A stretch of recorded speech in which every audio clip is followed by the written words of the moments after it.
आकाशवाणी इम्फाल नयनी देवी ने पाव पाजरी।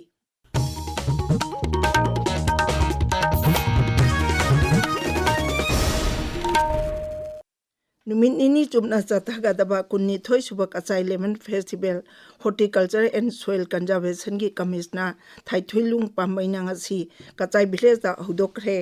हौदोकपगी थौरम अदुदा उखुल जिला की डेप्यूटी कमिश्नर आशीष दास याउना अतै मियो के सरुक याखी कुमै अजिंग मरी लेना अखोगी उखुल पामुगी पाउदम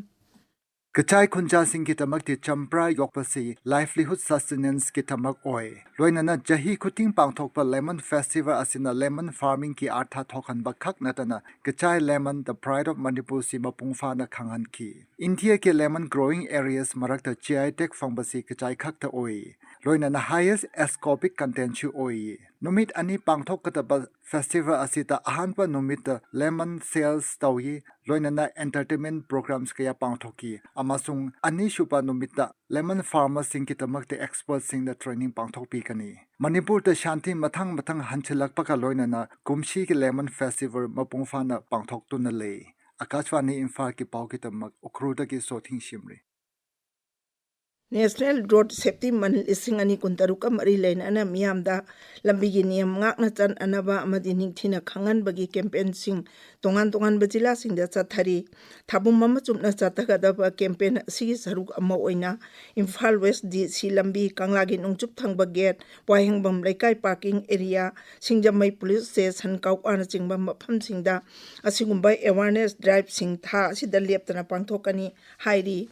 तमेंगलोंग जिला द नेशनल रोड सेफ्टी मनिंग असिदगी हौख्रे हौदोकपगी थौरम अदुदा सरकार की मकोक थोंबा ऑफिशियल सिंग सरुक याखी थौरम अदुगा मरी लेना जादोनंग पार्कतगी एपोलो ग्राउंड फावा रैली मसु चटखी पालन थौरम असिगा मरी लेना जिला असिदा मियामगी ओइबा awareness campaign wall painting street play special road safety awareness program न चिंगबा पांगथोकनी जिला असिगी डेप्यूटी कमिश्नर ना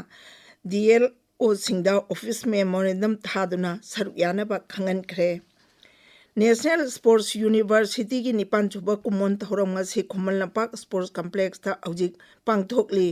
थौरम अदुदा ministry of youth affairs and sports secretary Shri Hariranjan Rao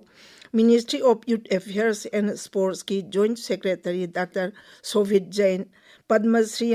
खेल रत्न की मना पंखरबी N Kunjarani Devi national sports university के vice chancellor doctor Shyam Sundar रत्न चिंबा सरुक यारी मणिपुर यूथ लीग मयोलना सिंधुना सिदगी अनोबा लांगोन की भोट हाइबा कैंपेन अमा हौदोख्रे मणिपुर यूनिवर्सिटी स्टूडेंट्स यूनियन का खुसमनदुना मणिपुर यूनिवर्सिटी की ऑडिटोरियम द पांगथोकलिबा थौरम असिदा यूनिवर्सिटी असिगी एंथ्रोपोलॉजी डिपार्टमेंट की हानगी HOD professor W Nabakumar editors guild Manipur की सेक्रेटरी जनरल युमनाम रूपचंद्र मुसुगी वाइस प्रेसिडेंट हिजियोज तोंगब्रम अमदी मयोल की प्रेसिडेंट असेम प्रिंस सरुक याखी चाही अमा चुपना चथगदबा कैंपेन असिगी मनुंग चना पांगथोकदौरिबा थौरम चिंगदा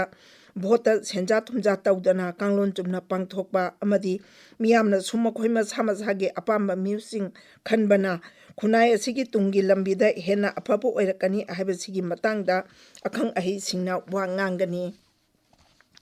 मैथमेटिकल साइंसेस अमदी स्टैटिस्टिक्स की अनोबा चनपत हक की मतंगदा तरुक सुब नेशनल कॉन्फ्रेंस ngasiदगी DM कॉलेज ऑफ साइंस की सेंट्रल हॉलदा पांगथोखरे